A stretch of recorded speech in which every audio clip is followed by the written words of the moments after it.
Gözəl planetimizdə zaman anlayışının əhəmiyyətini itirdiyi bir yer var.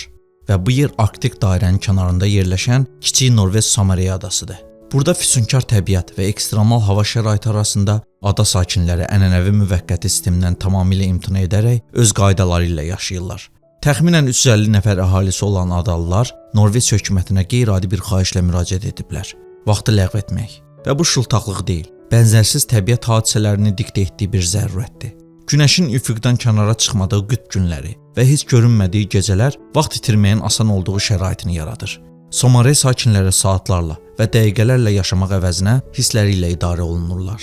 Bu unikal təcrübə adalıların həyat keyfiyyətini yaxşılaşdırmaqla yanaşı, şimal evlərinin həddindən artıq çətin şərtlərinə daha yaxşı uyğunlaşmalarına imkan verir. Hər şey bir neçə 10 illiklər əvvəl Sommarøy sakinlərinin ənənəvi vaxt çərçivəsinin onlar üçün getdikcə narahat olduğunu görməyə başlayanda başladı.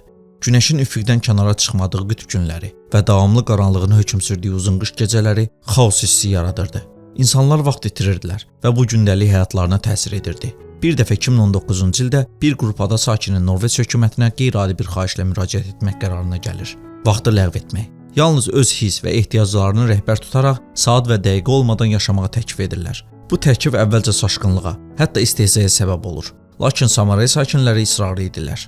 Uzun müzakirələrdən və danışıqlardan sonra hökumət təcrübəyə razı olur. O vaxtdan bəri Sommarøy sakinləri öz qaydaları ilə yaşamağa başlayırlar. İş, istirahət, yuxu və yemək artıq saatla bağlı deyildi. İnsanlar daxili ritmlərinə və hisslərinə diqqət yetirməyə başlamışlar. Məsələn, kimsə gecə işləmək istəsəydi, bunu edə bilərdi. Uşaq adi haldan daha uzun yatmaq istəsəydi, valideynləri onu qalxmağa məcbur etməzdilər.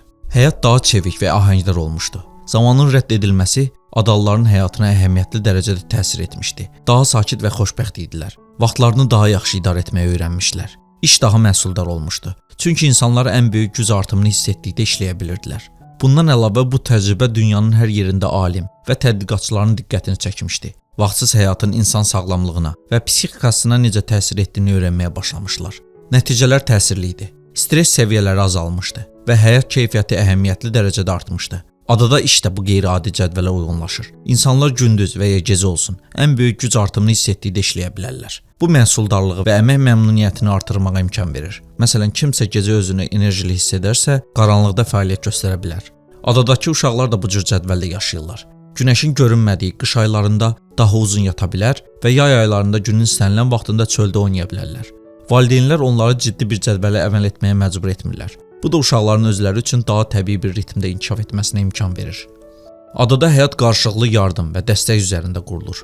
Buradakı insanlar sıx bir cəmiyyətdə yaşayırlar.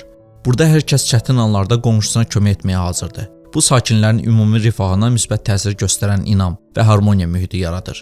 Sommarøy adasının əsas xüsusiyyətlərindən biri mayın sonundan iyulun sonuna qədər təxminən 2 ay davam edən qütb günləridir. Bu dövrdə günəş üfüqdən kənara çıxmır və həyat üçün unikal şərait yaradır. Sommarøy adasındakı qütb günü may ayının sonundan iyulun sonuna qədər təxminən 2 ay davam edir. Bu zaman günəş gecə-gündüz işıq saçır.